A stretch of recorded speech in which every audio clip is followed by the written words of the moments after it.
सहनाववतु सहनौ भुनक्तु सह वीर्यं करवावहै तेजस्विनावधीतमस्तु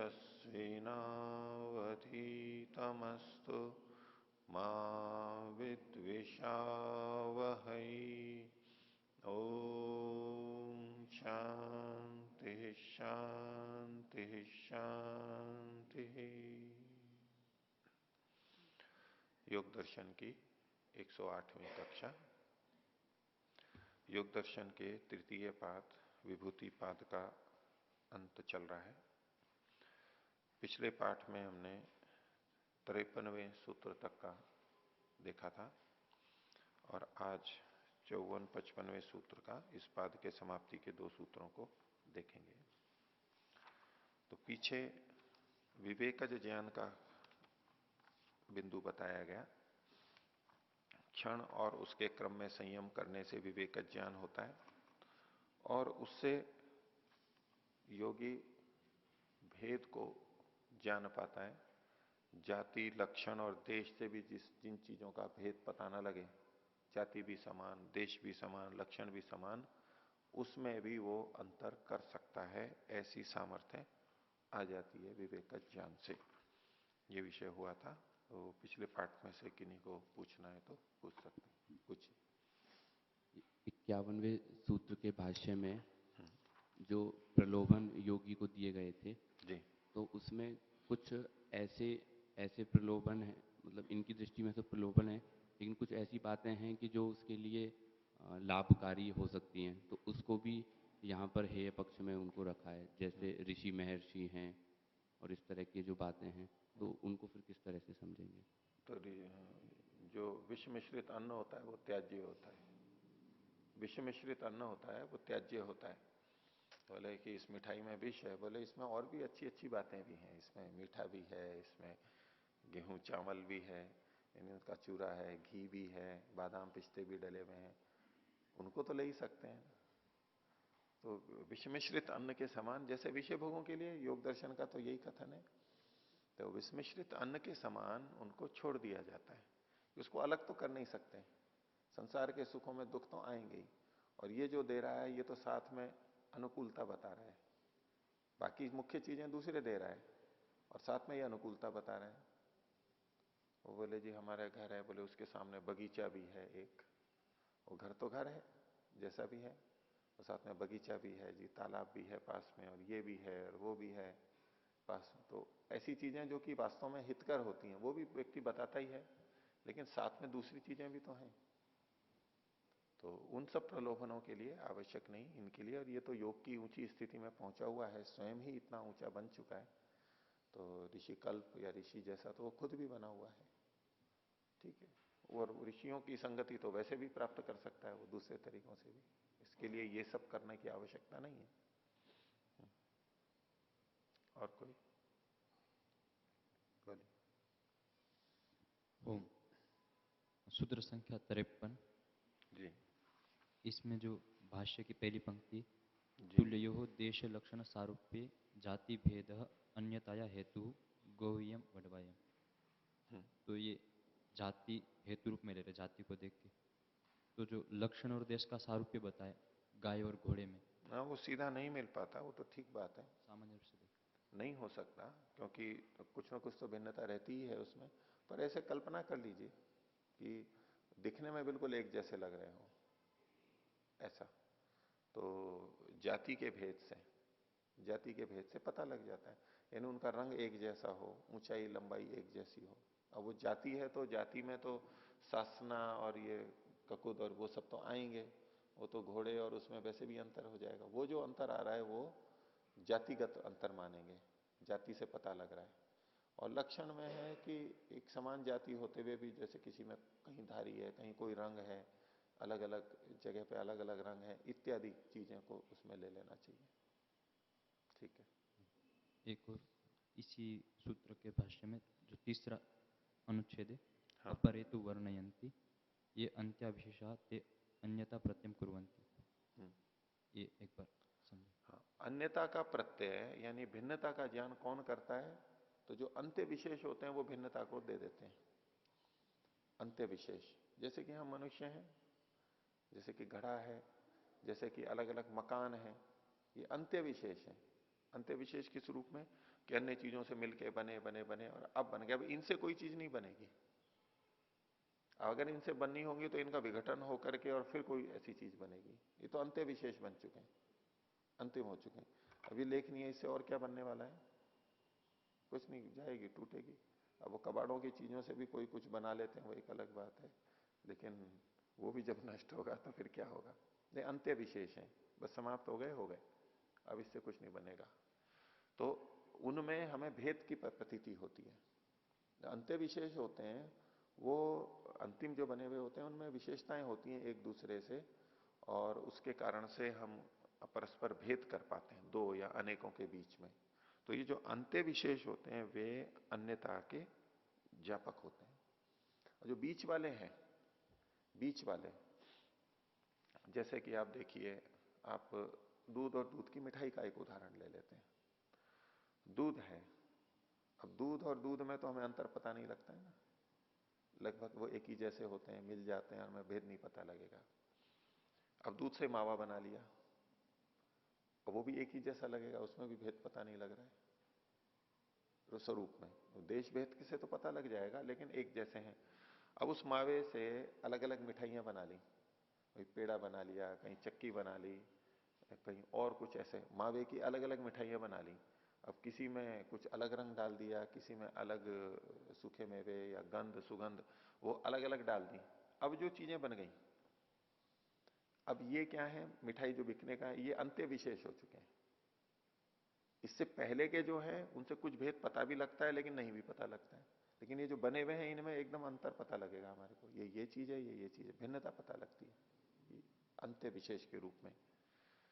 और मिट्टी थी, रंग था, मिट्टी थी, उससे अलग अलग चीजें बन गई, अलग अलग सकोरे वकोरे, ये सब अंतिम बन गए, इससे हमको भेद पता लगता है। मिट्टी थी तो एक जैसी थी, वहां पर कुछ भेद वाली बात नहीं थी आपस में।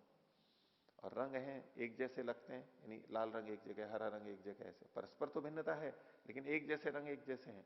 अब जब चित्र बनाया तो कोई थोड़ा सा रंग इधर लगाया, थोड़ा इधर लगाया, ऐसे करके जो बनाया, अब एक चित्र बन गया, ये अंत्य विशेष हो गया। तो अंत्य विशेष अन्यता प्रत्यय करते हैं, हमको स्पष्ट रूप से भेद जनाते हैं, ये होता है। मतलब योगी के लिए भी यही हेतु है क्या? ये अन्यों का मत कहा, अन्य लोग ऐसा कहते हैं। योगी के लिए योगी तो कारण में भी पता लगा रहे हैं ना इसमें। क्षण योगी तो जैसे परमाणु के स्तर पर भी उसने पता लगा लिया, उनको भी, केवल अंत्य विशेष नहीं, बीच वाले भी, उनमें भी वो भेद कर लेता है, ये ऊपर वर्णन किया।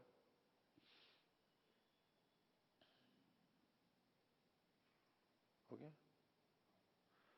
और इसमें जो अंत में इन्होंने लिखा था, नास्ति मूल पृथक्त्वमिति, अंत्य विशेष तो भिन्नता करते हैं, लेकिन जो मूल होता है, मूल उपादान कारण, उसमें भेद नहीं होता है। नास्ति मूल पृथक्त्वमिति, उसमें भेद नहीं है, ऐसा ही लोग मानते हैं। तो आगे का बोलिए। अच्छा जी, ये विवेकज ज्ञान ज्ञान को प्राप्त करने के बहुत सारे उपाय बताए गए। कौन कौन से? जैसे कल वाले में भी आया कि क्षण, तत्क्रमयो संयमात। हाँ जी, ठीक है, एक तो ये हुआ, और दूसरा पीछे भी आया था जब 35वें और 51वें सत्व सूत्र। पुरुष की अन्यथा ख्याति होने पर भी हाँ जी, होता है, ठीक है। तो आज वाले में भी आएगा। तो क्या ये विवेकज ज्ञान एक ही है, और या इसके कुछ स्तर हैं, या एक ही शॉर्टेस्ट है, कौन सा है? विवेक ज्ञान तो एक ही है, उसके स्वरूप अलग कई हैं, उसमें कई चीजें हैं। आगे जो आएगा आज के पाठ में, वो तो विवेक ज्ञान के स्वरूप को बताया जा रहा है। विवेक ज्ञान है क्या, पीछे विवेक ज्ञान की बात आ गई, विवेक ज्ञान है क्या, भाष्यकार ने कुछ खोल दिए हैं, सूत्रकार भी उसके बारे में बताएंगे। विवेक ज्ञान एक ही है, उसमें भिन्नता नहीं है, ऐसे भी आ सकता है, वैसे भी आ सकता है। ये अंतिम सबसे बड़ी सिद्धि बताई जा रही है। अब तक की जो सिद्धियां थी उनमें बढ़ते बढ़ते बढ़ते ये अंतिम सिद्धि बताई जा रही है विवेक ज्ञान की। इसके आगे कोई सिद्धि नहीं है, बस उसके आगे तो कैवल्य है। सबसे बड़ी सिद्धि बताई जा रही है कि जिसमें इतना सारा ज्ञान हो जाता है उसको, मुझे यहाँ दुविधा हो रही है कि सत्पुरुष अन्यथा ख्याति तो व्यक्ति को अस्मिता अनुगत में हो गई, फिर वो विवेकज ज्ञान नहीं है, फिर उसका स्तर बढ़ता रहता है, तो फिर ये संगति कैसे लगेगी? और यहाँ पे कह रहे हैं ये विरोध अंतिम किसमें है? सिद्धि है। दो दो कौन सी चीजें हैं जिसमें संगति लगानी है, वो बताइए। विवेकज ज्ञान के, अगर मैं ठीक समझ पा रही हूँ, तो क्या उसके स्तर होते हैं क्या? ऐसा तो नहीं कह रहे, स्तर तो कहीं भी देख ही सकते हैं हम, लेकिन यहाँ स्तर नहीं कहे जा रहे अलग अलग। यहाँ पर स्तर को नहीं कहा जा रहा, स्तर तो हर चीज में मान ही सकते हैं, लेकिन यहाँ मैं कहूं कि स्तर होते हैं और फिर आप यहाँ कहेंगे देखो ये भी स्तर भेद है, ऐसा नहीं। यहाँ तो एक ही कहा जा रहा है, मेरी समझ तो यही है, विवेक ज्ञान, बस विवेक ज्ञान।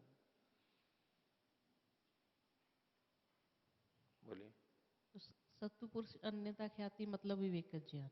नहीं, सत्पुरुष अन्यता ख्याति से विवेक ज्ञान उत्पन्न होता है। सत्पुरुष अन्यता ख्याति एक विवेक हो गया, विवेक ख्याति हो गई, हाँ जी। उससे एक सामर्थ्य आ रही है, वो है विवेक कज ज्ञान। विवेक ज्ञान नहीं है ये, विवेक कज ज्ञान है, विवेक से होने वाला ज्ञान। जैसे पंकज, पंकज कमल को बोलते हैं, पंक में, ये तालाब में उत्पन्न होने वाला, पंके जायते इति पंकज। विवेकज मतलब विवेक के द्वारा या विवेक की स्थिति में उत्पन्न होने वाला जो ज्ञान है। तो सत्पुरुष अन्यता ख्याति तो एक विवेक हो गया, वो विवेक ख्याति हो गई। अब उसके बाद में क्या सामर्थ्य बढ़ेगी उसकी, वो है ये विवेक का ज्ञान, ज इसमें जोड़ना है। ये विवेक ज्ञान नहीं है, विवेक कज ज्ञान है। अगर हम ये अंतिम सूत्र में उसकी सुपर मोस्ट सिद्धि ले रहे हैं, तो इससे ये मानना पड़ेगा कि पहले उसको जो विवेक का ज्ञान हो रहा है वो उस स्तर का नहीं है। पहले कौन सा, एक ही है विवेक ज्ञान तो। नहीं, जो पीछे उसको क्षण में करने से हुआ है। क्षण तत्क्रमयो संयमात, हाँ जी। ठीक है, तो उस विवेक ज्ञान हो गया। तो आज आप जैसे कह रहे हैं ये सर्व विषय वाला ये सबसे उत्तम वो भी सिद्धि यहाँ है। यहाँ भी तो विवेक ज्ञान वही तो है ये। क्षण और उसके क्रम में जो संयम करने से विवेक ज्ञान होता है, वो विवेक ज्ञान यही तो है, उसी को तो बताएंगे आगे। अंतर कहाँ है उसमें विवेक ज्ञान में? ये विवेक ज्ञान अलग, वो विवेक ज्ञान अलग, ये ऐसा नहीं है। अभी आगे का देख लेते हैं, उसके बाद में कुछ होगा तो पूछ लीजिएगा। तो अगला पाठ योग दर्शन के तृतीय पाद विभूति पाद का 54वां सूत्र। पीछे जो विवेक ज्ञान की चर्चा की गई, वो विवेक ज्ञान है क्या, उसको यहां पर बता रहे हैं, उसको खोल रहे हैं। 54वां सूत्र है तारकम सर्व विषयम सर्वथा विषयम अक्रमम चेति विवेकजम ज्ञानम। इसके विशेषण क्या बनाए, एक तो है वो तारकम, विवेकज ज्ञान क्या है, एक तो तारक होता है, तारक का मतलब बताएंगे, फिर सर्व विषयम होता है, फिर सर्वथा विषयम होता है, और अक्रम होता है, अक्रमम च, ये चार विशेषण इसके लिए दे दिए, ऐसा ये होता है। तो इनके अर्थों को तो व्यास भाष्य के अनुसार ही देखते हैं। भाष्य ने कहा तारकम इति स्वप्रतिबोधम अनौपदेशिकम इत्यर्थः। तारकम का मतलब है अपनी प्रतिभा से उत्पन्न होता है ये ज्ञान, स्वयं ऐसी ऊहा ऐसी बुद्धि होती है कि वो उसको ज्ञान आ जाता है। अनौपदेशिकम इत्यर्थः, किसी उपदेश से, किसी के सिखाने से, बताने से, किसी की पुस्तक पढ़ने से नहीं आया है ये, उपदेश से नहीं आया है, बिना किसी के बताए उसको स्वयं को ये ज्ञान होने लगता है, ऐसी सामर्थ्य है ये। किसी गुरु से, किसी योगी से, किसी वेद से, ऐसा नहीं, किसी से भी नहीं, स्वयं उसके अंदर ये पैदा होता है। वो ईश्वर की कृपा मान के भले ही हम अंदर कह लें, लेकिन कोई उपदेश नहीं दिया जाता है, उसकी सामर्थ्य स्वयं की ऐसी बढ़ जाती है कि वो जान लेता है। जैसे कि हम अभी सामान्य अवस्था में चलते फिरते हैं और हम देख लेते हैं कि ये पेड़ पौधे हैं, ये मकान बने हुए हैं, ये ज्ञान हमें किसी के उपदेश से हुआ है क्या? कुछ नहीं, अपने आप हुआ हमारे पास, हमारी अपनी सामर्थ्य है, इतना तो हम देख ही लेते हैं, सुन लेते हैं। एक कोई सिखाता है हमें, बोल के बताता है, पुस्तक पढ़ते हैं, ये चीज ये है, इसका उपयोग ये है।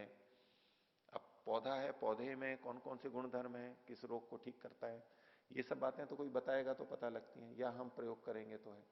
लेकिन पेड़ पौधों को देखना, रंग का पता करना, ये तो हमें अपने आप पता लग जाता है, ऐसे ही सर्दी गर्मी का पता लग जाता है ऐसे। तो इसको जो ये ज्ञान हो रहा है विवेकज ज्ञान, ये स्व प्रतिबोधता है, उसकी अपनी प्रतिभा से उत्पन्न है, उसकी अपनी सामर्थ्य से उत्पन्न हो जाता है वो।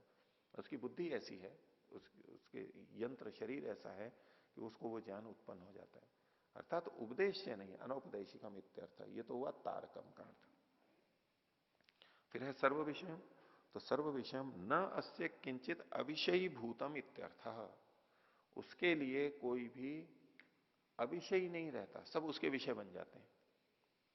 अविषयी भूत का मतलब है जो उसका विषय न बने, ऐसा कुछ नहीं होता है। विषय का मतलब क्या, कि हम जैसे किसी वृक्ष को देख रहे हैं, तो अभी हमारा विषय वो वृक्ष बना हुआ है, जिसको हम जानते हैं वो हमारा विषय बनता है। वृक्ष में भी हम तने को देख रहे हैं, उसके रंग को देख रहे हैं, उसके फल को देख रहे हैं, तब तब हमारा वो विषय बनता है। विषय बनने का मतलब ये है आलंबन। शब्द स्पर्श रूप रस गंध के माध्यम से हम कर रहे हैं। अब मान लीजिए हम पेड़ को तो देख रहे हैं, उसके पत्ते को तो देख रहे हैं, लेकिन पत्तों में जो कोशिकाएं हैं वो तो हमारा विषय नहीं बन पा रही है, क्योंकि हमारे जैसे नेत्र हैं या हम हाथ से छू के देखें, हमें वो कोशिकाएं न तो दिखाई देती हैं ना हमारे को स्पर्श में आती हैं। पत्ता तो हमें अलग अलग पता लग जाता है, पत्ते का रेशा भी पता लग जाता है, लेकिन अंदर जो कोशिकाएं वो हमारा विषय नहीं बन पाती हैं, होते हुए भी नहीं बन पाती हैं। लेकिन उसी को स्लाइड बना करके और सूक्ष्मदर्शी यंत्र के नीचे रखा जाता है, तो अब वो विषय बन जाते हैं कि देखो ये कोशिकाएं हैं अलग अलग। और भी उसको बड़ा करते हैं, अच्छा करते हैं, रंगते हैं, तो कोशिकाओं के अंदर भी जो चीजें विद्यमान है वो भी दिखने लग जाती हैं कि देखो यहाँ ये चीज ये है, ये चीज ये है, ये चीज है। वो अब उसका विषय बनने लग गया। अभी हमारा विषय नहीं बनता। दूर की चीज हमारे को दिखाई नहीं दे रही है, हमारा विषय नहीं बनी हुई है, लेकिन दूरबीन अगर हमने ले ली और अब हमें कुछ दिखाई देने की, तो वो हमारा विषय बन गया। रात का अंधेरा है, सैनिकों के पास में रात को देखने वाले कैमरे होते हैं, वो कैमरा नहीं लगा रखा है तो जो गतिविधियां चल रही हैं या अपराधी आतंकवादी, वो उसके विषय नहीं बनेंगे, उनको दिख ही नहीं रहे अंधेरे में। लेकिन वो चश्मा या तो वो दूरबीन ऐसी पहन ली तो वो दिखने लग गए, तो अब वो उनके विषय बन जाते हैं कि हाँ देखो ये है। तो ऐसे इस जिसमें विवेक ज्ञान उत्पन्न हुआ है, उसकी इस सामर्थ्य में, इस सिद्धि में कोई विषय ऐसा नहीं रहता जो उसका विषय न बन पाए। अविषयभूत कुछ नहीं रहता है, वो सब चीजें जान लेता है, सूक्ष्म से सूक्ष्म। तो वो कोशिकाएं हो सकती हैं, परमाणु हो सकते हैं, सूक्ष्म से सूक्ष्म जो चीजें हो सकती हैं, जो चीजें हमारे लिए छुपी हुई हैं, धरती में गड़ी हुई हैं, हमें पता ही नहीं है कि धरती में क्या क्या रखा हुआ है, उसके लिए वो अविषयभूत नहीं हो पाता है, वो उसको विषय बना लेता है। क्योंकि वो बाधा रहित चीजों में भी देख लेता है, जान लेता है, उसके लिए बाधाएं नहीं बनती, आवरण नहीं रहते। कोई चीज उसको पता ना लगे ऐसा नहीं होता है, ये मतलब है। तो सर्व विषय सारे विषय वाला हो जाता है, सब चीजों को वो जान सकता है।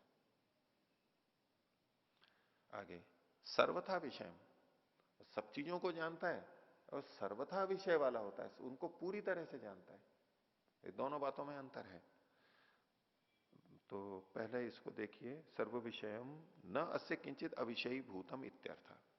अब आप यूं देखिए, सर्व विषय और सर्वथा विषय अंतर देखिए कि एक जगह दुकान में 150 वस्तुएं रखी हुई हैं। अब किसी ने सबको जान लिया कि अच्छा यहाँ ये रखा है, यहाँ ये रखा है, यहाँ ये रखा है। किसी को कुछ चीजें पता नहीं है, तब तो यूं कहेंगे उसके लिए सर्व विषय नहीं बन पाया, उसको पता ही नहीं है दुकान में कहाँ रखी है वो चीज। लेकिन कोई ऐसा व्यक्ति है जिसको सारी वस्तुएं पता है, कहाँ कौन सी चीज रखी हुई है, लेकिन वो उन वस्तुओं के बारे में सब कुछ नहीं जानता है। ये वस्तु है, ये वस्तु किस किस चीज से बनी है, इसका मूल्य कितना है, इसका भार कितना है, कहां बनी है, इत्यादि जो बहुत सारी बातें हैं, इसके अंदर क्या डाला हुआ है, ये उसको नहीं पता है। सर्वथा नहीं जानता है, सबको तो जानता है।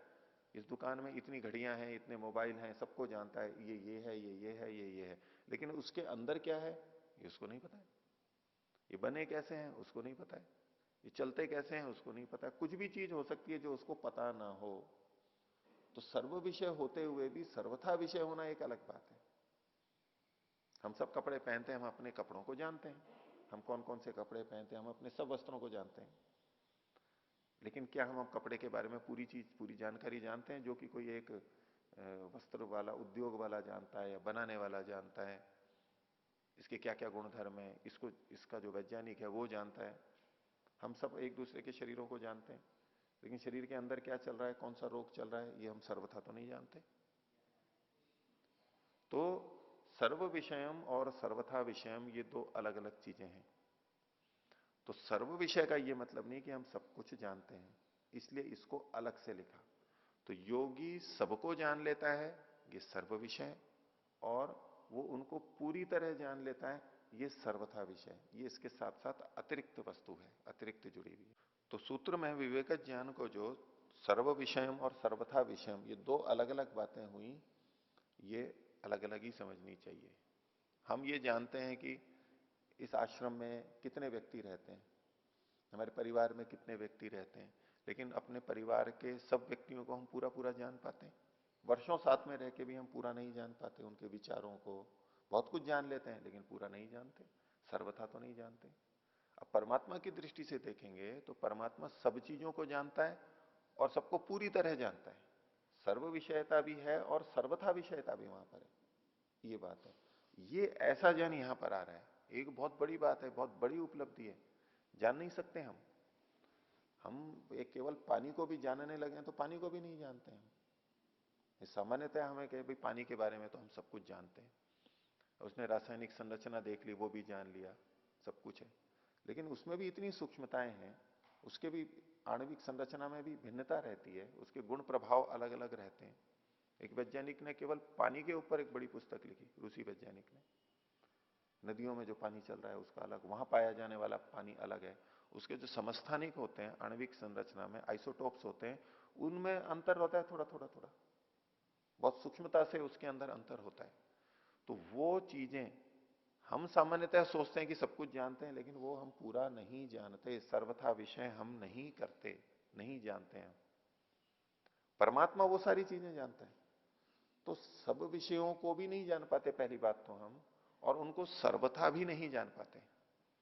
एक औषधि का प्रयोग कोई चिकित्सक कर रहा है, हम मान लो आंवले का प्रयोग कर रहे हैं, अब एक दो चीजों में, 5 चीजों में, 10 चीजों में हम प्रयोग कर रहे हैं, लेकिन उसके और भी तो उपयोग हो सकते हैं, वो हमें नहीं पता है, पूरे नहीं पता है कितने कितने उपयोग हो सकते हैं। तो योगी को इसको, ये जो ज्ञान हो रहा है यहां पर सर्व विषयम और सर्वथा विषयम, ये दो चीजें अलग अलग लिखी हैं, और ये बहुत बड़ी बात है। तो तारकम सर्व विषयम सर्वथा विषयम, और ये कैसे उसको अपने आप पता लगता है, कोई सिखा नहीं रहा है, उपदेश नहीं दे रहा है उसको, उसकी सामर्थ्य ऐसी हो गई है, अपने आप सूझती हैं उसको बातें। फिर आगे कहा अक्रमम च, और ये जो ज्ञान होता है ये बिना क्रम के होता है। अक्रम मतलब एक साथ सारा ज्ञान होता है, एक साथ सारा ज्ञान हो जाता है। अब ये भी हमारी समझ से बाहर की बात लगती है। भी हम किसी को भी जानते हैं तो एक एक करके जानते हैं, एक एक वस्तु को, एक एक व्यक्ति को जानते हैं, एक एक करके जानते हैं।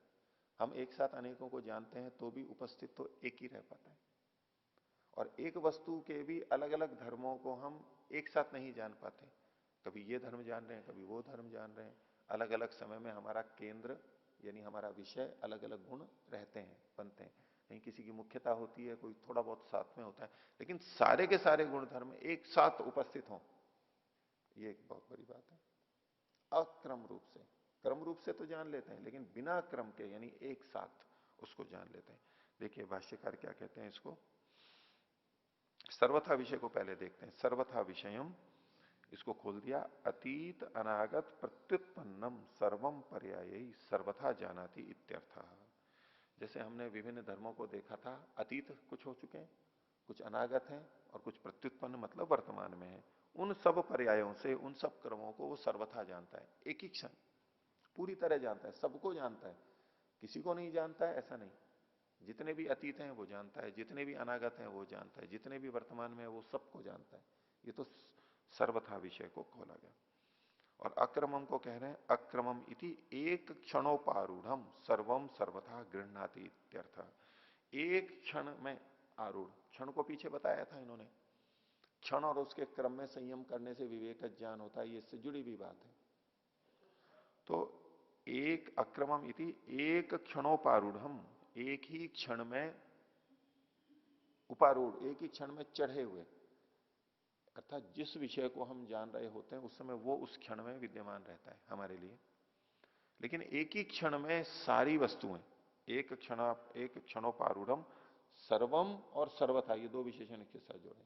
एक ही क्षण में सबको जानता है और एक ही क्षण में सबको पूरी तरह से जानता है।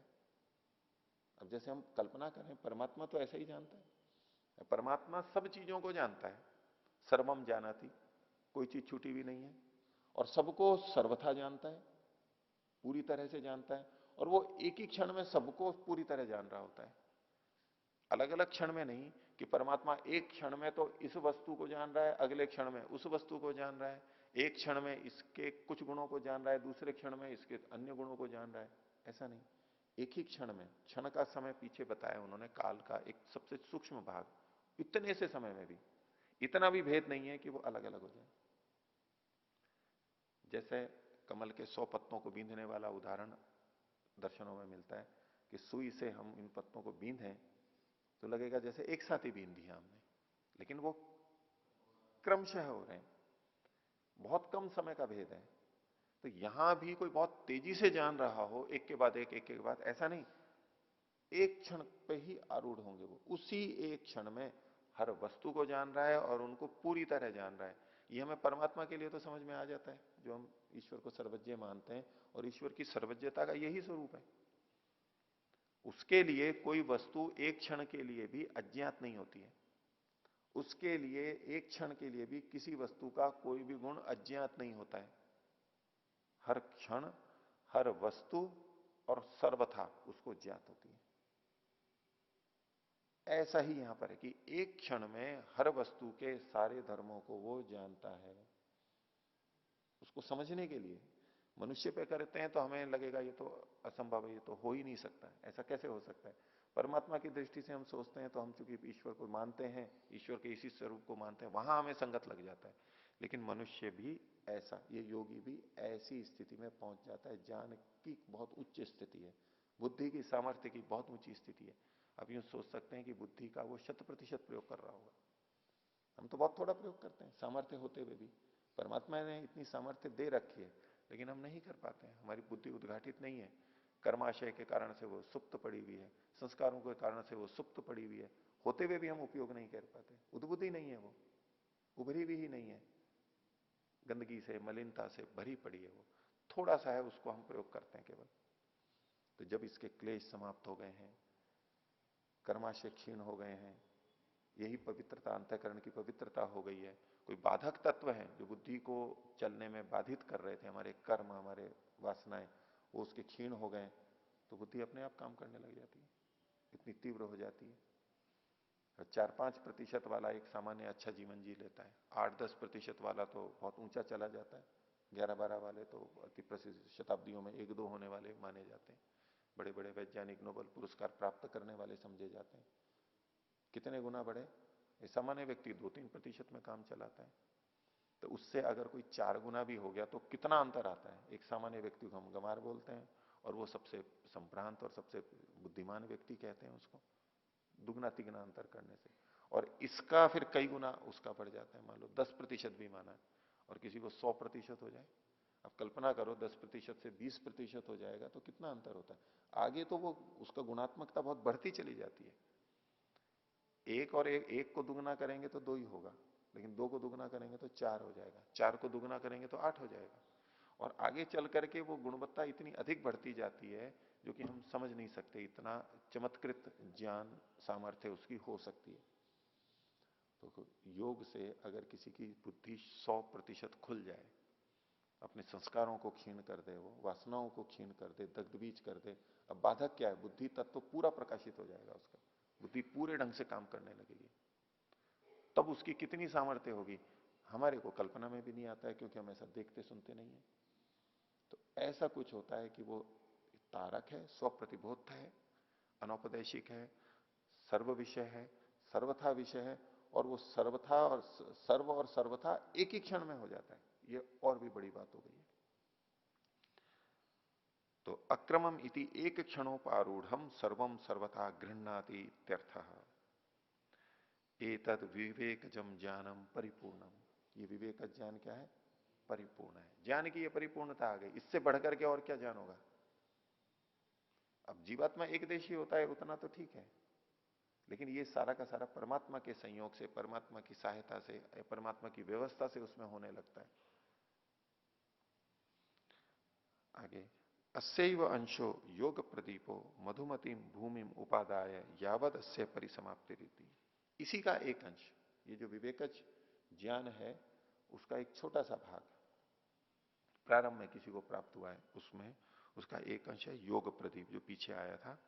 वो वहां से मधुमतीम भूमिम उपादाय, मधुमती भूमि को लेकर के और आगे कहां तक बढ़ता है? यावदस्य परिसमाप्ति रीति, जहां तक इसकी समाप्ति नहीं हो जाती है वहां तक ये बढ़ता जाता है, बढ़ता जाता है। जितनी भी सामर्थ्य है वो पहले थोड़ी आती है, फिर बढ़ती जाती है, फिर बढ़ती जाती है। लेकिन यहां जो विवेक ज्ञान कहा जा रहा है वो सब जगह एक ही है, एक ही दृष्टि से कथन किया गया है। और हम एक समय में अनेक पदार्थों को जान सकते हैं। इसमें महर्षि दयानंद के वचनों का भी हम कुछ कुछ संकेत ले सकते हैं। तो सत्यार्थ प्रकाश नवे समूलास में ये वचन उस संदर्भ में भी आता है कि हम एक समय में एक ही चीज को जानते हैं, क्योंकि मन के माध्यम से हम एक समय में एक ही चीज को जानते हैं। मन एक समय में एक ही वस्तु को जनाता है, अनेक जो जाने जाते हैं वो क्रमशः होने, इसके तीव्रता से होने से हमें ऐसा लगता है। ये न्याय दर्शन और सब जगह हम पढ़ते रहते हैं।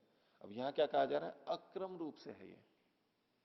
पर ऐसे में फिर कई जने प्रश्न कर देते हैं कि भाई एक समय में तो एक ही ज्ञान होता है, अनेक ज्ञान तो हो ही नहीं सकते। भाई वो एक सामान्य अवस्था है, वो सामान्य अवस्था है, ये एक विशेष अवस्था है, वो अपनी जगह ठीक है, ये अपवाद है।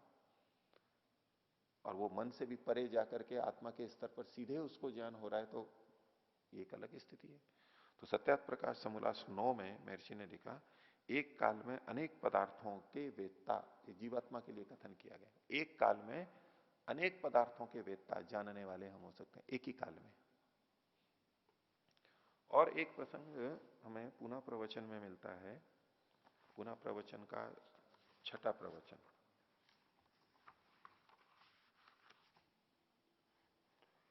मेरे पास जो पुस्तक है परोपकरणी सभा की छपी हुई, उसमें पृष्ठ संख्या 47।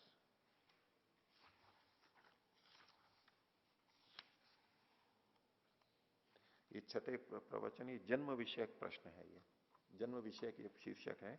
इसके अंदर एक महर्षि की ये जो वचन मिल रहे हैं उसको देखने के लायक है।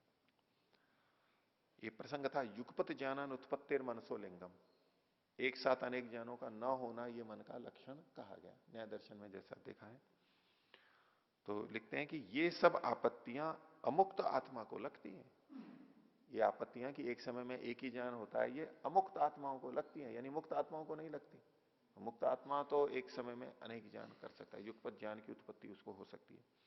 परंतु धनंजय वायु का जिसे ज्ञान हुआ है और जिसकी आत्मा उसमें संचार कर सकती है और जिसके आत्मा से पूर्व जन्म संस्कार निकल चुके हैं, वह और जिसके आत्मा में स्थायी शांति प्राप्त हुई है, जिसके आत्मा को अत्यंत पवित्रता, स्थिरता, ज्ञानोन्नति की पहचान हो सकी है और जिसकी दृष्टि को और मनोवृत्ति को ज्ञान सुख के बिना अन्य सुख विदित नहीं है, ऐसे योगी को परमानंद प्राप्त होता है। परमानंद प्राप्त यानी मुक्ति का जो सुख है या परमात्मा का सुख है, वो किसको प्राप्त होता है? देखो कितनी अच्छी व्याख्या की है यहाँ पर, कैसे कैसे शब्द दिए। एक ये धनंजय वायु का उल्लेख आया, जो 5 प्राण के भेद के, प्राण, अपान, व्यान, उदान और समान। इसके अलावा 5 उपप्राण और माने जाते हैं, कुल मिला के 10 भी कहते हैं। तो उसमें देवदत्त, कूर्म, कृकल,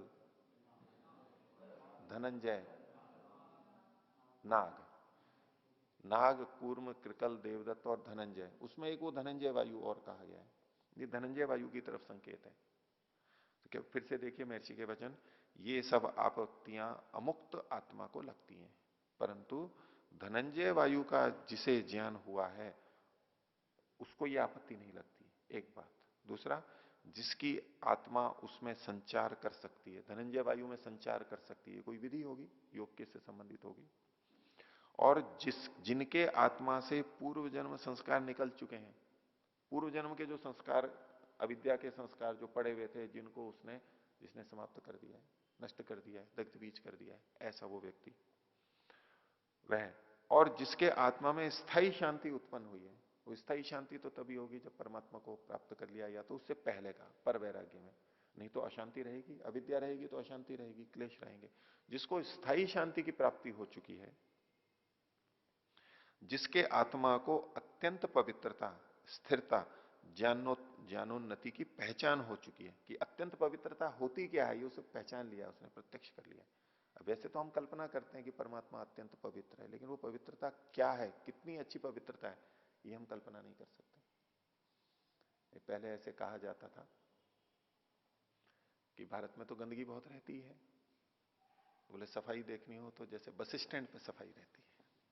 हालांकि बस स्टैंड भी आजकल बहुत गंदे हैं, बस स्टैंड। और फिर बोले बस स्टैंड से जब दिल्ली में जाते हैं, मान लो रेलवे स्टेशन पे, तो ये तो यहाँ तो और भी सफाई है। गांव का बस स्टैंड तो ऐसे ही पड़ा रहता है, फिर कोई राज्य जिले का हो या वो साफ रहता है। फिर दिल्ली का रेलवे स्टेशन गए तो कोई और अच्छा है, या और भी जो भी अच्छे स्टेशन हो बड़े शहरों के। और फिर हवाई अड्डे पे चले जाओ तो लगता है कि स्टेशन तो गंदे हैं। पहले वो अच्छे लग रहे थे, कितने देखो साफ सुथरे हैं। अब हवाई अड्डे पे चले गए, वहां और अच्छी सफाई होती है। तो फिर रेलवे स्टेशन पे जाएंगे तो कहेंगे ये गंदे हैं।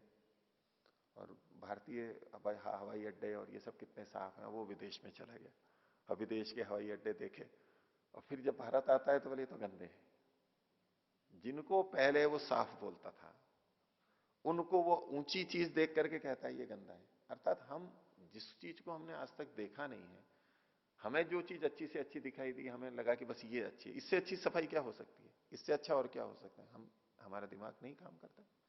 लेकिन जब ऊंची को देख लेते हैं तो वो नीचे वाला लगता है कि।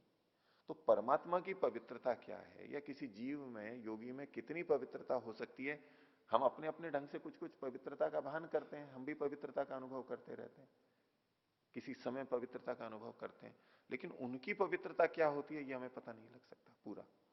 तो कह रहे हैं कि जिसके आत्मा को अत्यंत पवित्रता की पहचान हो चुकी है। ये अत्यंत पवित्र मतलब सबसे अधिक पवित्र चीज क्या हो सकती है, या परमात्मा कैसा पवित्र है, इसको पहचान लिया है जिसने, ऐसा व्यक्ति। और स्थिरता की जिसको पहचान हो चुकी है कि अत्यंत स्थिरता क्या होती है। अब सामान्यतः हम चंचल रहते हैं, थोड़ी बहुत स्थिरता हुई तो कहा स्थिरता प्राप्त हो गई, और वो भी चंचलता है ऊपर की स्थिति देख करके। तो जो अत्यंत स्थिरता है वो जिसको पहचान हो गई है, अनुभव हो गया है। और ज्ञानोन्नति, ज्ञान की उन्नति सबसे ऊंची कितनी हो सकती है, इसकी जिसको पहचान हो गई है। अभी हम जितना भी जानते हैं, एमए बीए बीएससी कर लेता है, लगता है कि सब कुछ जान लिया, जैसे वैज्ञानिक बन गया, कितना जान लिया। शास्त्रों को कुछ पढ़ लिया, एक दो ग्रंथों को सत्यात प्रकाश कर लिया तो मेरे को ज्ञान हो गया इत्यादि। लेकिन ज्ञान की उन्नति कितनी हो सकती है, ज्ञान की क्या सीमा है, इसकी जिसने पहचान कर ली, सारी चीजें बहुत ऊंची हैं। और जिसकी दृष्टि को और मनोवृत्ति को ज्ञान सुख के बिना अन्य सुख विदित नहीं है। जिसकी दृष्टि को समझ ऐसी बन गई और मनोवृत्ति को ज्ञान के सुख से ऊंचा और कोई सुख जिसको पता नहीं लग रहा है अभी। सत्यात प्रकाश में भी जब महर्षि लिखते हैं कि ज्ञान का सुख 1000 गुना है, सांसारिक सुखों से बढ़ करके 1000 गुना बहुत बड़ा है। तो जिसको वो ज्ञान का सुख आने लग गया है, सांसारिक सुख नहीं, सांसारिक सुख उसको फीके लगने लग रहे हैं, उसको ज्ञान का सुख बहुत बड़ा सुख लगता है।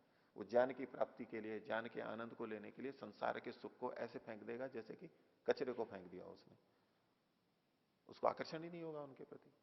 तो जिसने ज्ञान के मनोवृत्ति को ज्ञान सुख के बिना अन्य सुख विदित नहीं है, जिसकी दृष्टि को और मनोवृत्ति को ज्ञान सुख के बिना अन्य सुख विदित नहीं है, ये जो विशेषण बताए, ऐसे योगी को परमानंद प्राप्त होता है। उसको ईश्वर साक्षात्कार हो जाएगा, उसकी असंप्रज्ञात समाधि लगेगी, मुक्ति की प्राप्ति होगी। अब आगे देखिए जो चीज मैं उद्धृत करना चाह रहा था, ऐसे मुक्त पुरुषों को देश काल वस्तु परिच्छेद का, कोष्ठक में युगपत लिखा हुआ है, युगपत ज्ञान होता है, उन्हें युगपत ज्ञान की अटक नहीं है। ये जो युगपत ज्ञान की अटक है, ये है कि हमको एक साथ अनेक ज्ञान नहीं हो सकते। वो जो अक्रमम वाली बात थी, ये उससे जुड़ी हुई बात है कि उनको देश काल वस्तु परिच्छेद का ज्ञान होता है और उनको युगपत ज्ञान की अटक नहीं होती है। इसका एक दृष्टांत दिया इन्होंने, स्थूल उदाहरण दिया, जैसे एक कण शक्कर का यदि चींटी को मिले तो वह उसे ले जाना चाहती है, परंतु उसे एक शक्कर का गोला मिल जाए तो उसी शक्कर के गोले को वहीं पर चींटी लिपट जाती है। इसी प्रकार योगियों की आत्मा की स्थिति परमानंद प्राप्त होने पर होती है, वो वहीं पर ही चिपट जाएगा, इधर उधर ही नहीं जाएगा। एक बार एक प्रसंग में, वैसे तो यही मजाक की बात है, एक हमारे दर्शनाचार्य सन्यासी हैं, वो बताने लगे, प्रचार के लिए जाते थे, भाई सबसे बड़ा लक्ष्य क्या है, मुक्ति का है, और मुक्ति मिल जाए तो फिर और क्या। जैसे साधना के लिए कहते हैं, अभी पहले ये काम कर लूं, पहले ये कर लूं, फिर ये करूंगा, फिर मुक्ति लगाओ करूंगा, समाधि प्राप्त करूंगा, ऐसे जो रहता है सामान्य व्यक्तियों का हमारा। तो उनसे किसी ने पूछ लिया कि स्वामी जी, आपको अगर अभी मुक्ति मिल जाए तो क्या आप सब काम छोड़ के चले जाओगे? सब काम छोड़ के चले जाओगे? आपको प्रचार करना है, आप पढ़ाते हैं, आप ये करते हैं, तो पुस्तक लिखते हैं, सब समाज को योगी बनाना है, ये करना है, महर्षि दयानंद का काम करना है, वेद का काम करना है, और भी कुछ काम बाकी होंगे आपके, आपने किसी को वचन दे रखे होंगे कि मैं आपके यहाँ आऊंगा कार्यक्रम में, और ये तो बहुत सारे कार्य हो सकते हैं। तो बोले अभी अगर ईश्वर ये कहे कि आपको मुक्ति मिलेगी तो आप चले जाओगे क्या? तो उनका उत्तर था हाँ, अभी चला जाऊंगा, मतलब इतना मुख्य, सब कुछ छोड़ करके और कहीं नहीं जाऊंगा। तो संयोग से उन्होंने बात क्या रखी, उस समय खाना खा रहे थे, खाना खाते बात चल रही थी, वो जैसा बता रहे थे खाने की टेबल पे बैठे होंगे, तो बोले कि मैं अभी खाना खा रहा हूं ना, तो बस इस कौर को छोड़ करके एकदम चला जाऊंगा। वो तो कहना तो चाह रहे थे एकदम, तो हमारे मन में आया कि भाई कौर को भी छोड़ने की क्या जरूरत है, जो खाना कौर मतलब यहां ले रखा है, वो तो तीव्रता बता रहे थे कि अभी मुक्ति मिले तो बस इस कौर को रख करके और बस अभी चला जाऊंगा। तो भाई इसको भी रखने की क्या जरूरत है वहां पर, वो तो जो होगा जो होगा। पर पर उनका भाव ये था कि अभी को और कोई चिंता नहीं है, पर उनके वाक्य से ऐसा आया, और ठीक है मेरे मन से ये निकल गया कि कौर को तो नीचे छोड़ने की चिंता अभी भी बाकी है, नहीं तो कपड़े खराब हो जाएंगे, नहीं तो लोग क्या सोचेंगे कि भाई ये तो यूं ही पकड़ के चला गया, क्या लिए शिष्टाचार ही नहीं है इसको कि गस्से कोई ढंग से रख देता है, रख तो देता है कम से कम मुक्ति में जा, क्या फर्क पड़ रहा था इसको यूं छोड़ के जाने में, एक क्षण लगता है। पर खैर, अगर ये प्राप्त हो जाता है तो उसको दुनिया की कोई चीजें नहीं रहती, वो वहीं पर ही लिपट करके रह जाता है, जो चींटी वाला उदाहरण महर्षि ने दिया। तो योगी को, मुक्त पुरुष को देश काल निमित्त, ये जो चीजें बताई गई, इनका कोई इसकी अटक नहीं होती है व्यवधान की, वो एक क्षण में ज्ञान हो जाता है, एक साथ हो जाता है। और परमात्मा के लिए तो हम कोई संदेह कर ही नहीं सकते, परमात्मा के लिए तो कोई बात ही नहीं है, और परमात्मा की सर्वज्ञता भी इसी प्रकार की है। ये विवेक का ज्ञान है, बहुत ऊंची स्थिति हो गई। तो तारकम सर्व विषयम सर्वथा विषयम अक्रमम चेति विवेकजम ज्ञान। अब यूं तो सबसे ऊंची स्थिति लग रही है ये, लेकिन योगी के लिए ये भी त्याज्य है। अब मुक्ति से पहले की चीज है ये, मुक्ति तो हुई नहीं है अभी भी, ये सब होते हुए भी ये कोई मुक्त अवस्था तो है नहीं, बंधन में तो अभी भी है, जीवन मुक्त हो गया या बहुत ऊंची स्थिति में हो गया, सामर्थ्य हो गया, लेकिन शरीर तो है अभी, मन बुद्धि सूक्ष्म शरीर तो है। तो वैसे सबसे ऊंची स्थिति है। और क्या हमें इस स्थिति को पाना आवश्यक है मुक्ति के लिए? इतनी सारी सिद्धियां भी बता दी गई और ये भी सबसे ऊंची बताई गई, तो प्राय करके ये प्रश्न उठता रहता है कि क्या मुक्ति की प्राप्ति के लिए इन सिद्धियों का होना आवश्यक है? क्या हमें इतने साल इन सिद्धियों की प्राप्ति में लगाने होंगे इत्यादि? तो अब ये इस सिद्धि के प्रकरण का यानी विभूतिपात का अंतिम सूत्र है, उसमें इस बात का उत्तर दिया गया। इसकी अवतरणिका है, प्राप्त विवेकज ज्ञान से अप्राप्त विवेकज ज्ञान से वा। विवेकज ज्ञान जिसने प्राप्त कर लिया है या जिसने विवेकज ज्ञान प्राप्त नहीं किया है, उनका, दोनों का, कोई भी हो, कि आपने टिकट लिया है या नहीं लिया है, कोई भी है, दोनों, बिना टिकट भी। तो पहले तो टिकट बट रहे थे, अभी भीड़ हो जाएगी तो लोग आए तो, लेकिन पैसे लेने नहीं तो व्यवस्था नहीं होगी। अब टिकट पूरे बिके नहीं, अब आयोजकों को है कि भी कम से कम अधिक तो भर जाए, तो चलो कोई बिना टिकट के भी कोई भी आ रहा है, आए हो तो चाहे टिकट वाला हो चाहे बिना टिकट वाला हो, उस तरह से यहां पर नहीं है, यहां एक अलग चीज कही गई है। तो जिसने विवेक ज्ञान की प्राप्ति कर ली हो या विवेक ज्ञान की प्राप्ति नहीं भी की हो, उन दोनों का कोई भी हो, निरपेक्ष। और इसको अन्य सिद्धियों के साथ भी जोड़ सकते हैं, अन्य सिद्धियां हो या ना हो, विवेकज के अतिरिक्त जो अब तक की सिद्धियां आई हैं उन सब के लिए। तो 55वां सूत्र है, सत्व पुरुषयो शुद्धि साम्य कैवल्यमिति। सत्व और पुरुष, सत्व मतलब तो मन बुद्धि, पुरुष यानी तो आत्मा, इन दोनों की शुद्धि की साम्यता होने पर, दोनों की शुद्धि समान हो, यानी एक जैसी शुद्धि हो जाए, जैसा शुद्ध आत्मा है वैसा ही शुद्ध सत्व यानी बुद्धि बन जाए, यह है बुद्धि शुद्धि साम्य। आत्मा तो शुद्ध है ही, सत्व की अशुद्धि के कारण से बंधन है, और वो सत्व को हम धीरे धीरे शुद्ध करते करते करते करते जा रहे हैं शुद्ध, लेकिन फिर भी मलिनता है, वो आत्मा जैसा शुद्ध नहीं बनाए। जब आत्मा के समान उसकी शुद्धता हो जाएगी, सत्व और पुरुष की शुद्धि की समानता हो जाएगी, कैवल्यम कैवल्य हो जाएगी। भाष्य देखिए, यदा निर्धूत रजस्तमो मलम बुद्धि सत्वम पुरुषस्य अन्यथा ख्याति मात्राधिकारम दग्ध क्लेश बीजम भवति। जब ये बुद्धि सत्व निर्धूत रजस्तमो मलम, जिसके रज और तम रूप दोष उड़ चुके हैं, पीछे भी यही वाक्य आए थे, लगभग यही है, ऐसा बुद्धि सत्व, और उसमें क्या स्थिति है, पुरुषस्य अन्यथा ख्याति मात्र बुद्धि सत्वम पुरुषस्य अन्यथा ख्याति मात्राधिकारम, आत्मा के अन्यथा ख्याति मात्र अधिकार वाला जब वो होता है, पुरुष की अन्यथा ख्याति मात्र अधिकार, आत्मा को सत्व पुरुष अन्यथा ख्याति हो सके ऐसा ही अधिकार है बस उसका, बुद्धि सत्व का, ऐसा जो वो बुद्धि सत्व है। दग्ध क्लेश बीजम, जब वो उसके क्लेश के बीज संस्कार दग्ध हो जाते हैं, ऐसा जब वो हो जाता है, कौन, बुद्धि सत्व, तदा पुरुषस्य शुद्धि सारूप्यम इव आपन्नम भवति, तब वह बुद्धि सत्व पुरुष की शुद्धि के समान शुद्ध हो जाता है। इससे पहले का जो सत्व है, बुद्धि है, मन है, वो शुद्ध नहीं कहलाएगा, आत्मा जैसा शुद्ध नहीं कहलाएगा, उसमें कुछ कुछ मलिनता रहेगी। तथा पुरुष से उपचरित भोगाभाव शुद्धि, तब आत्मा के जो उपचरित भोग होते थे अब तक, उसका अभाव होने पर यह आत्मा की शुद्धि कही जाती है।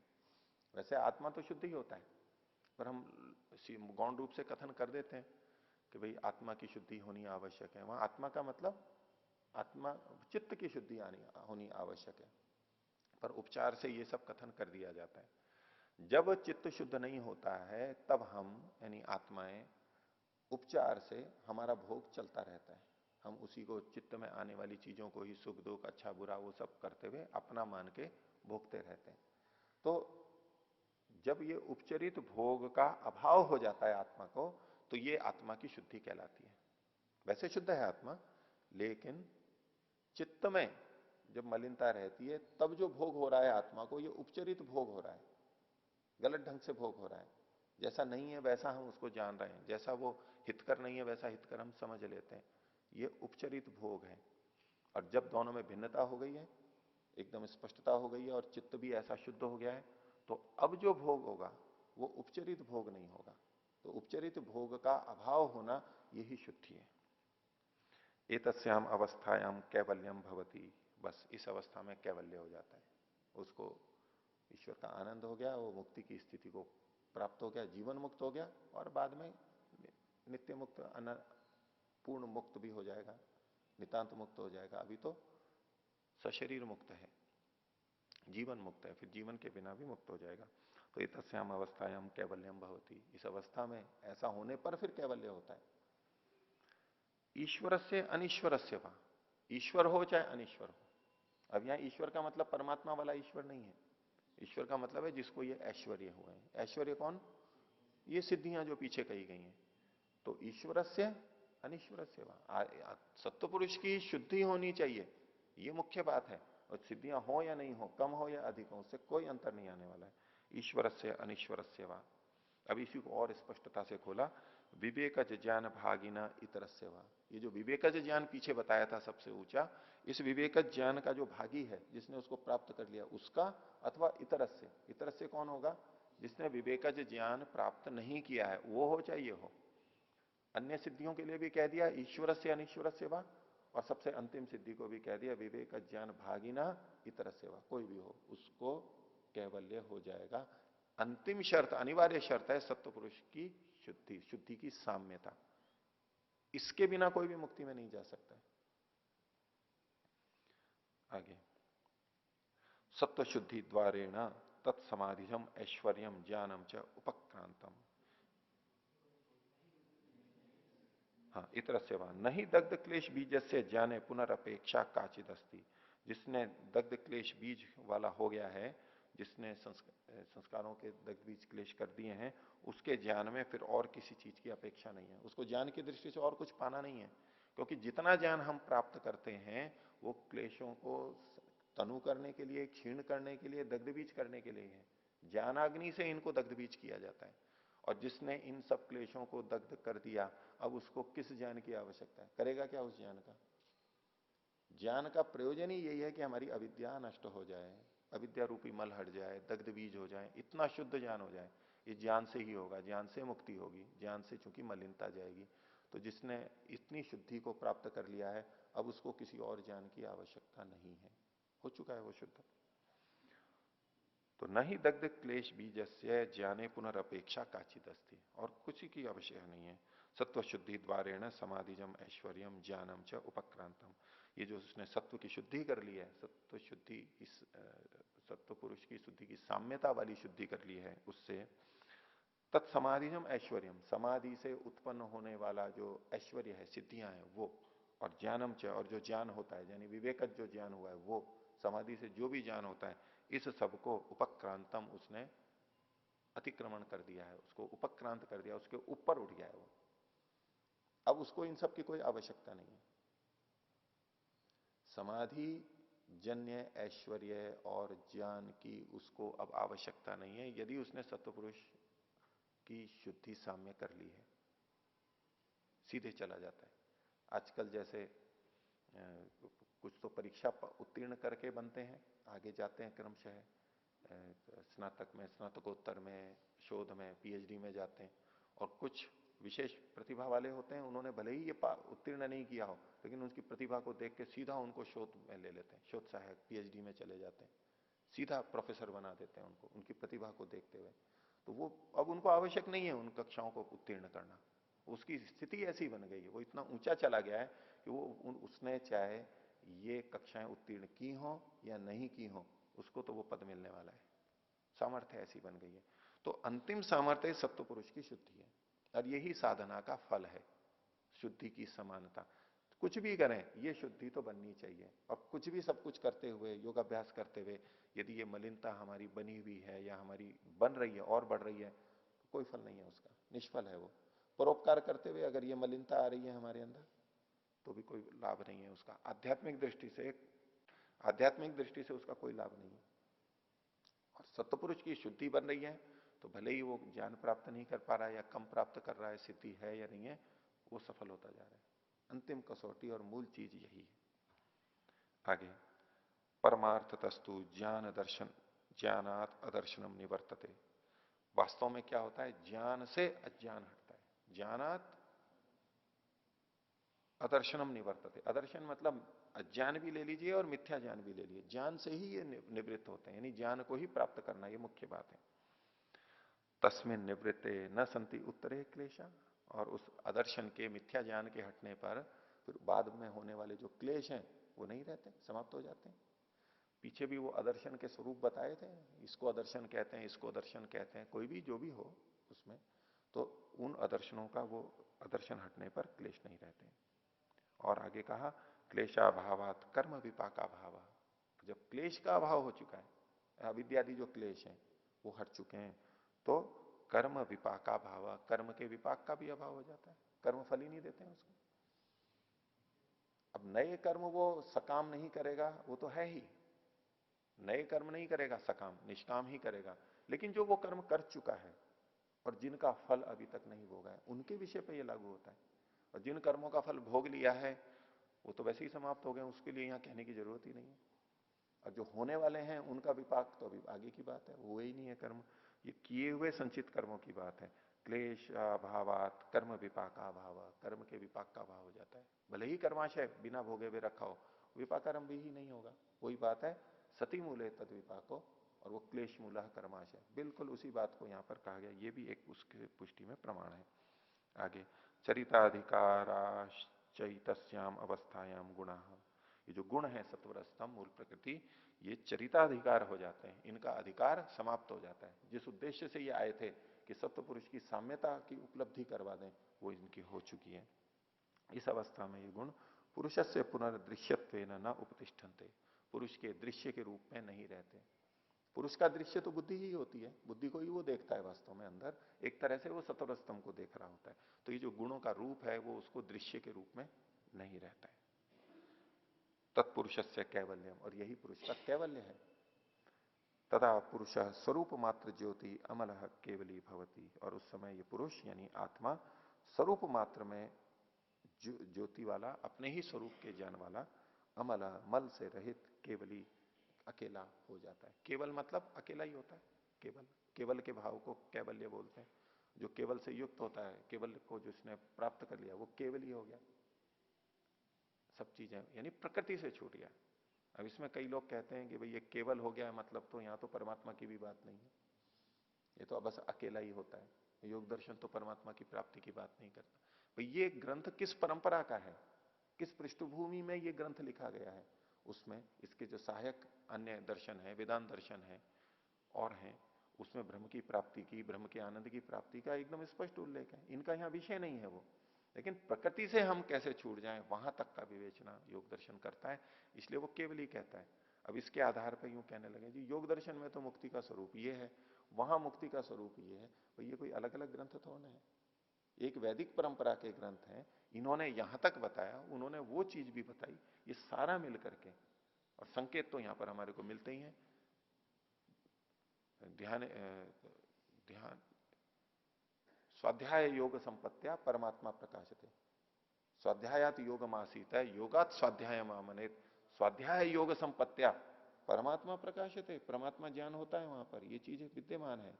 वो कहते हैं जी असंप्रज्ञात में तो ईश्वर के साक्षात्कार का लिखा ही नहीं है योग दर्शन में, नहीं संकेत तो है, ये मुख्य विषय नहीं है इनका। संस्कारों को दग्ध बीज करना, हम क्या कर सकते हैं वहां तक का इन्होंने बता दिया। आगे ईश्वर साक्षात्कार और मुक्ति वो तो परमात्मा करेगा, हमें वहां कुछ नहीं करना है। इसलिए हमें जो जो करना है वहां तक का इन्होंने वर्णन किया है। तो ये यहाँ पर कैवल्य का स्वरूप ही आ गया, और ये योग दर्शन के तीसरे पाद विभूति पाद का समापन भी हुआ। आज का पाठ इतना ही रखते हैं। प्रणव ध्वनि। ओ